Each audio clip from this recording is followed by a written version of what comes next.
Okay, this one's a little different. This one's a little more personal. This is the true story about what it was like for me, what happened, and what it's like now.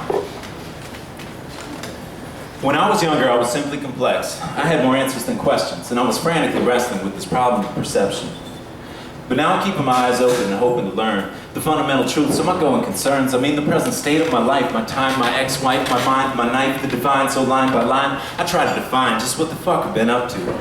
Most of my life, it was about how I could fuck you. Disrupt you, buck you, deconstruct you, punk you, drunk you with a shank in his pocket, walking amongst you. I didn't know how to live or give without taking. Give me what you got, the jaws of ribs I was breaking.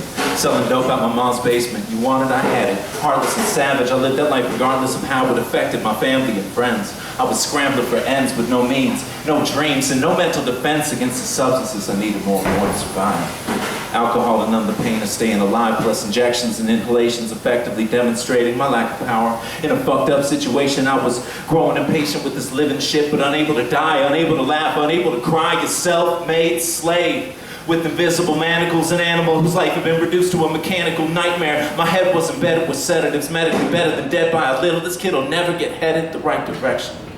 Or so they said to me. I was bleeding out of both ends, and the doctors said eventually that would kill me. Predicted 2 years at the most. I drank for 2.5 more. Believe me, all, I cut it close. Not trying to boast, but my addictions had me stuck.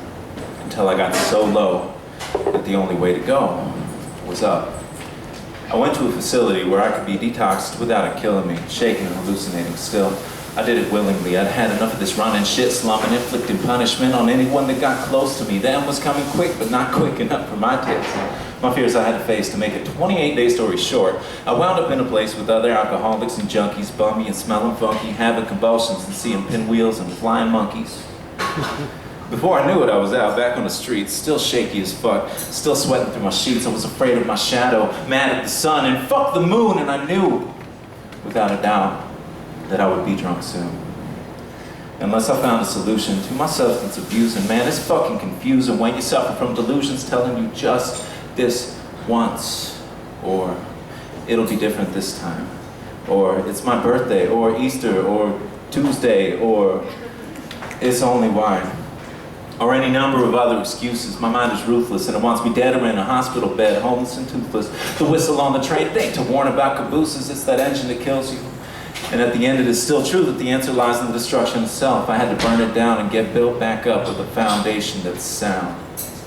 In the service of others is where the answer was found. For me it's a choice. Seek the solution or end up underground, and now I found my solution.